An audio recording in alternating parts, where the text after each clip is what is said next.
Thank you mga kaibon, maraming salamat po. Welcome back sa YouTube channel natin. Kumusta po kayong lahat mga kaibon? For today's video, sasagutan naman tayo ng katanungan ng mga kaibon natin. Ito po yung unang katanungan sa akin ng kaibon natin. Ang tanong, Sir, may tanong ako, paano gagawin ko pag pinapatay ng breeder ko yung inakay nila? Mga kaibon, disclaimer lang. Ang i-share ko dito ay base lamang ito sa kaalaman ko at karanasan ko sa pag-aalaga ng mga ibon. About po dito sa katanungan sa atin, medyo kakaiba po ito. Yung breeder daw ni Sir, niyayari yung mga inakay. So sayang naman kapag ganyan po ang nangyayari. May mga dahilan kung bakit ginagawa ng mga breeder natin to. Minsan kasi yung mga breeder natin, medyo masailan, lalo na po kapag hinawakan natin yung mga inakay nila. For example, hinawakan natin bigla yung mga inakay, hindi tayo nagsawsaw ng kamay sa patoka. Ngayon kapag lumapit dyan yung breeder natin, maaamoy yung kamay, iba na yung amoy ng inakay, may posibilidad na ganyan nga ang gagawin nila. Pwedeng yariin ng breeder natin kasi baka ang akala kasi nila hindi kanila yan inakay dahil naiiba yung amoy. So yan ang posibleng rason minsan kung bakit nangyayari po ang ganyan. Kahit naman po sa mga itlog, ganyan din po ang nangyayari minsan. Kapag hinawakan natin na hindi tayo nagsawsaw ng kamay sa patoka tapos biglang hinawakan natin yung itlog, kapag bumalik po yung breeder natin dyan, nanibago po sa amoy, minsan binabasag po yan, minsan tinatapon sa labas, minsan naman binabaon dahil ang akala nila hindi po yan sa kanila. Mga kaibon, mas maganda ang gagawin po ninyo kung hahawak kayo ng itlog or kaya naman hahawak ng inakay. Siguraduhin po ninyo na yung kamay po ninyo na isawsaw muna ninyo sa patoka bago kayo dyan humawak para po hindi manibago yung amoy ng hahawakan natin. May mga breeder kasi mga kaibon na talagang maselan. Meron naman mga breeder na okay lang, kumbaga sanay. So minsan ganyan po ang nangyayari. Hinawakan natin nang hindi tayo nagsawsaw sa patoka at na iba yung amoy ng hinawakan natin. Pangalawa mga kaibon, minsan kapag po stress ang breeder natin, minsan ginagawa nila yan. Lalo na po kung talagang sobrang stress ng breeder natin. Talagang ginagawa po ng mga breeder natin yan. Na-experience ko yan mga kaibon sa mga breeder ko noon na sunod-sunod yung clutch hanggang sa pang-apat. Talagang sunod-sunod, walang pahinga mga kaibon. Kasi hindi ko sila mapahinga dahil medyo maliit pa yung mga inakay. Talagang nagme-mate na yung breeder natin. Ngayon hindi ko sila mapahinga dahil wala rin ako nung mapagposteran mga kaibon. Nakaapat na clutch, doon sa pang-5, doon na po nangyari yung mga ganyan na talagang naging masailan yung breeder. Kumbaga parang nag-iba yung ugali.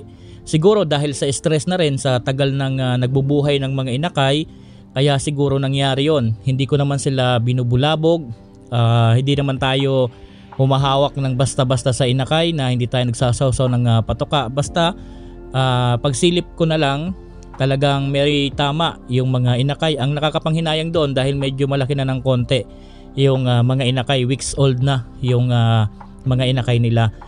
Siguro dahil sa stress na tagal ng pagbibreed, kaya siguro nangyayari yon. Kaya ang ginawa ko, pinahinga ko na lang yung breeder natin pagkatapos nun. Tapos mga 1 month na pahinga, ginamit uli natin, kinondisyon yung katawan. So far bumalik naman sa dati na naging okay naman sila. Ang nakakatakot lang dyan kung maging ugali na. Kada pisa ganyan ang ginagawa. Kapag ganyan po ang ginagawa, mas maganda ipahinga na lang po ninyo yung breeder po ninyo. At mas maganda rin palitan ninyo ng kapares.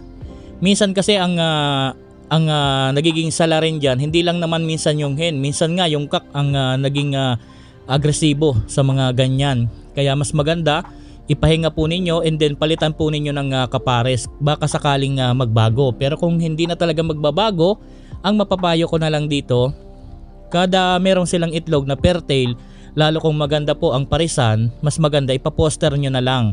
Dahil hindi pa naman itlog yung tinitira, inakay naman yung tinitira, mas maganda Yung mga itlog na merong laman, ipaposter nyo na lang para po hindi masayang. So ganyan na lang po ang gagawin po ninyo mga kaibon. Additional tips ko pala mga kaibon, doon sa mga kaibon natin na nagbe-breed din ng tuloy-tuloy, mas maganda magbigay tayo ng dextrose powder sa hapon, lalong-lalo na po kung talagang tuloy-tuloy yung pag-breed. Minsan magbigay tayo ng dextrose powder siguro ko mga twice a week or 3 times a week. Magbigay tayo ng dextrose powder sa hapon para yung mga breeder natin mahimasmasan, makalma dahil sa stress. Mga kaibon, ganyan po ang ginagawa ko sa mga breeder ko na tuloy-tuloy po na nangingitlog. So far, okay naman po. Ang importante kasi mabigyan natin sila ng pampakalma dahil hindi rin talaga biro ang bumuhay ng inakay tapos tuloy-tuloy pa yung pagbuhay ng mga inakay. Kaya mas maganda alagaan sa patoka, alagaan sa vitamins, alagaan sa gulay at magbigay tayo ng dextrose powder 3 times a week. Mas maganda para naman yung stress ng mga alaga natin medyo kumalma. So yan po yung unang katanungan at yan lang din po ang pwede kong maipayo dahil ganyan lang din po ang ginagawa ko. Pangalawang katanungan sa atin, boss, pwede magpatulong kung ano ang magandang gamot sa one eye cold kung malala na. So mga kaibon, ako nagbibigay po ako dito ng alternatibo muna. Ang ginagamit ko po yung ambroxetil. Araw-araw po yan, 7 days. Mura lang po yung ambroxetil at epektibo naman yung ganyan. Basta wag nyo lang pong pababayaan. Tuloy-tuloy nyo lang po yung pagbigay ng ambroxetil 7 days. Kapag medyo hindi naka-recover, tuloy-tuloy pa rin hanggang sa medyo gumaling na siya dahil yan po ay talagang sipon. Pero kung may budget po kayo, may mga nabibili po sa online na mga gamot para sa one eye cold kagaya po ng yung Picoy na cold off. Meron din naman pong iba. So ako po, yan lang muna ang ginagamit ko, ambroxetil. Minsan nga ang ginagawa ko, ambroxetil sa hapon, sa umaga naman ang binibigay kong gamot yung Bitracin Gold. So yan po ang ginagawa ko. Kasi yung mga kaibon, yung one eye cold, sipon po yan na namuo. Diyan po sa lalamunan ng alaga natin. Ang kinakailangan na dyan yung mga kagaya ng ambroxetil na merong antibiotic na gamot. Pero kung meron tayong budget na pambili sa mga online, marami pong mabibili. So yan po mga kaibon ang pangalawa. Pangatlo, idol, may tanong lang ako.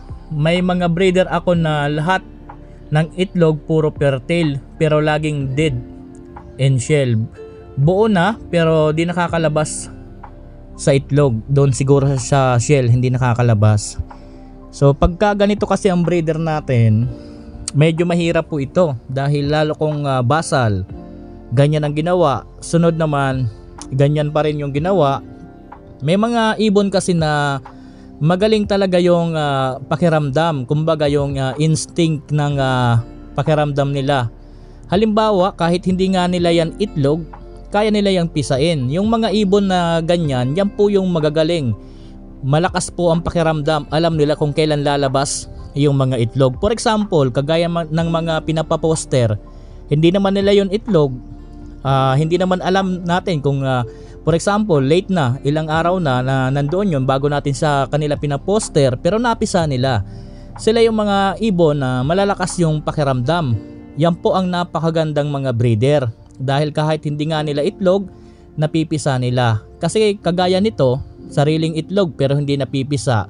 Siguro ko hindi mahina yung pakiramdam, hindi niya nalalaman kung kailan ba talaga lalabas yung itlog. Kasi mapapansin naman ninyo yan yung mga magagaling na breeder.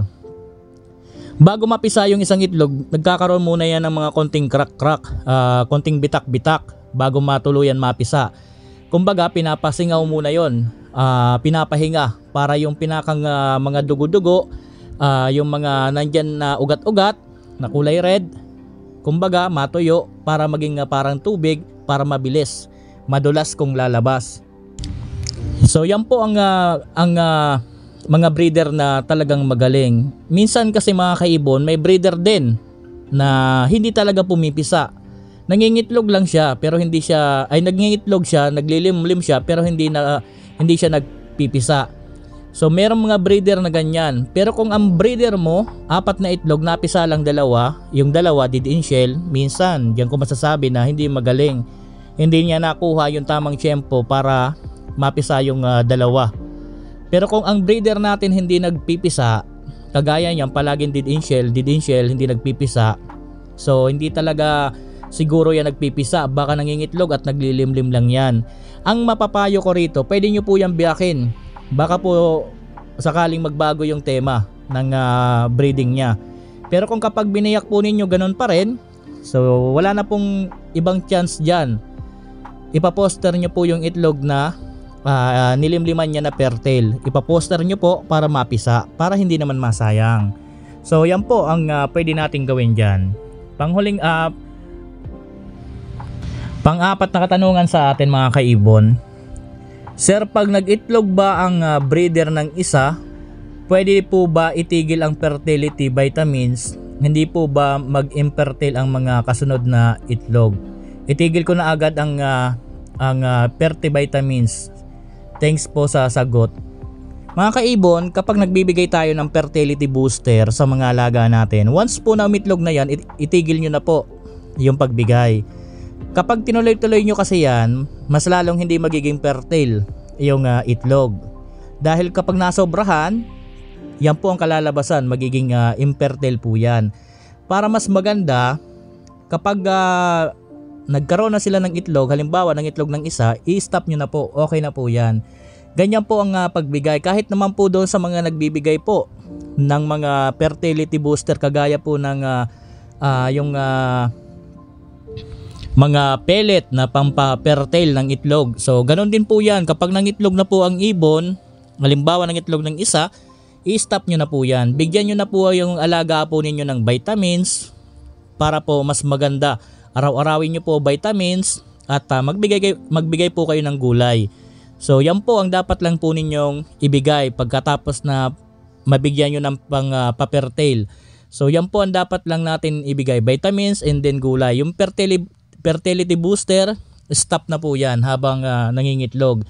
Isang itlog lang, stop na po yan para yung mga kasunod mas lalong maging fertile. So yan po mga kaibon. Ang panghuling katanungan sa atin, Idol, pag po ang parisan na back-to-back yellow bull, magiging anak ba nila puro yellow bull? Salamat Idol, God bless.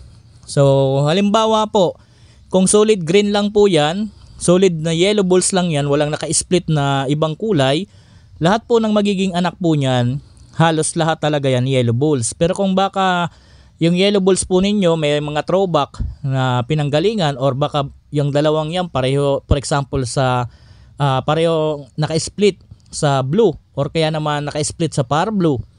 So kapag po naka-split yan sa kanila, pwede po yan maglabas ng ibang kulay, kagaya po ng halimbawa, maglalabas po ng albino, or kaya naman sa non-visual, pwede maglabas po yan ng white bulls. Pwede po yan maglabas ng crimino kung naka-split po yan sa par blue pareho. Kung naka-split lang po yan pareho sa blue, pwede po yan maglabas ng white bulls, or kaya naman pwede yan maglabas ng albino. Ang back-to-back yellow bulls mong yan, magugulat ka, maglalabas po yan ng visual lutino. So hanggang dito muna yung video natin mga kaibon. Maraming salamat po doon sa mga kaibon natin na nagtanong. Sana po nasagot ko ng maayos. Maraming salamat po. Happy birthday po sa ating lahat. God bless po sa ating lahat mga kaibon.